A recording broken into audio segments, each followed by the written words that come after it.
हम आपस की लड़ाई में इतने मगन हैं कि हमें भारत में मुसलमानों पर तोड़े जाने वाले मजालिम की जरा बराबर भी परवाह नहीं है। सब्सक्राइब करें और बेल दबाएं ताकि कोई खबर रह न जाए। अच्छा, अफसोसनाक सूरत हाल ये है कि हम आपस की लड़ाई में इतने मगन हैं कि हमें भारत में मुसलमानों पर तोड़े जाने वाले मजालिम की जरा बराबर भी परवाह नहीं है। भारत में मुस्लिम दुश्मनी उरूज पर है।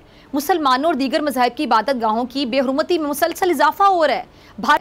भारतीय रियासत राजस्थान में 4 अप्रैल को हिंदू इंतहा पसंदों की बड़ी तादाद ने मुसलमानों की इमलाक को नुकसान पहुंचाया, गाड़ियों की तोड़फोड़ की, घरों को नजर आतिश किया।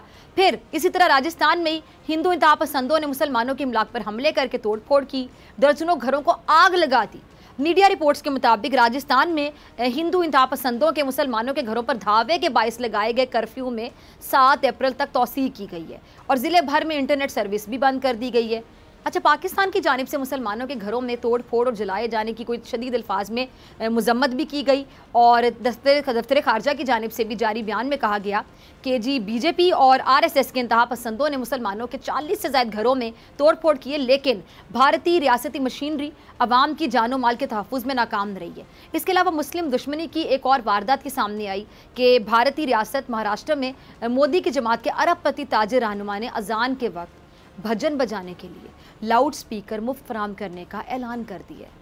अब नरेंद्र मोदी जुल्म की तमाम हदें पार कर चुके हैं। अब पूरा हिंदुस्तान इसके जुल्म के आगे बंद बांध के कहने वाला है कि मोदी तुम्हारे जुल्म का कारोबार मजीद नहीं चलेगा, अब ऐसे नहीं चलेगा। सब्सक्राइब करें और बेल दबाएं ताकि कोई खबर रह न जाए।